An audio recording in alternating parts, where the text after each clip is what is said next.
Misi video ma jeka shagwa. Agwas me bana right ka do badande yo de ke lat ke ja. No. Ne to wan ke do badande ran da yo de ka lat ke ja ka jan technology ma de continent ma. Ke je ron me ron kin da ro jandang ro wan. Te ka do ma de yo de ka lat ke ja. Ajan do ma goro no be ja lat jimon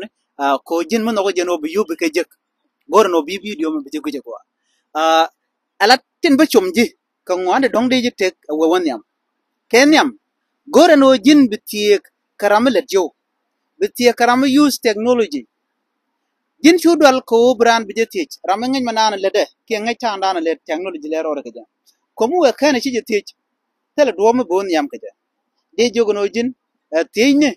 ko be manana guri de lat bije kula ngach bi lo de bi kula ngach manyam gore no jin belef ke YouTube mi shele video ni buglatin la video no content binaka ka chitke video dan right kon ga jetama mi shelat bi la de billing le video share ke Facebook baju kule jognena en YouTube te kari kwama ni en wojin bajin nok ki bi yu bekamek ajen mi ci chup ala gwa dan ci chup mi shi ne dikin dan wan ci ga la subscriber ka shi 4000 watch hour shi galat en gwa mo bi fonde en YouTube baje accept ko jin be video nuku baga jako bi yu beka jekten ala pegana ke viewer ke mo ga ji yo ke viewer amitale viewer ti jegten an gwa mo tere ala bejek de jukulu jognena an wo bu dor bi jek ala jen ci yu ci ga jek chankel la dana jek yu ga jek YouTube je ka process ke lat be jen gwa ma bo goda dien enono ci ni siang an wo bu yu ga jek du no me le video to go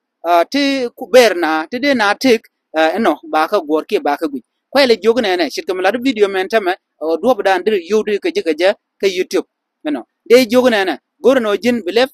ke YouTube channel and then video no go to kamle de kare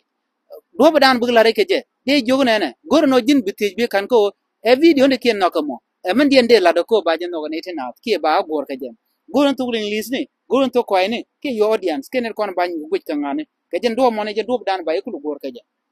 du no metele je dwor mo dong de lat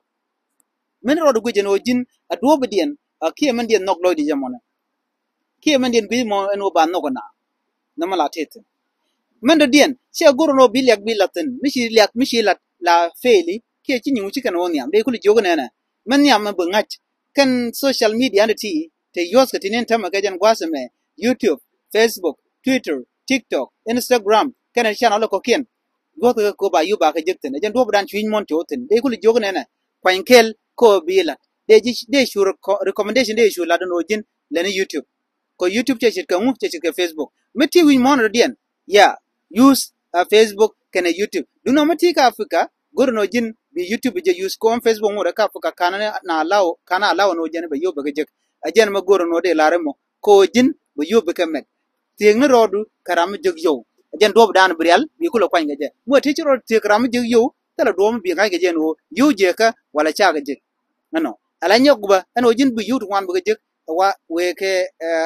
step by step kick begin ga shugame bu ka shugame the more you are making more videos the more you are going to gain viewers kan that moment bo bu yu bu cho to kon gwa da mone goro no jin bi ngaje no ngum goro ka ji gor ga ne di kit bi ju gor ke ta ande chụp ka kin dang wan de ba video ku bi ke ba chu jang monetization YouTube ajen do dan de yu de ka lat ke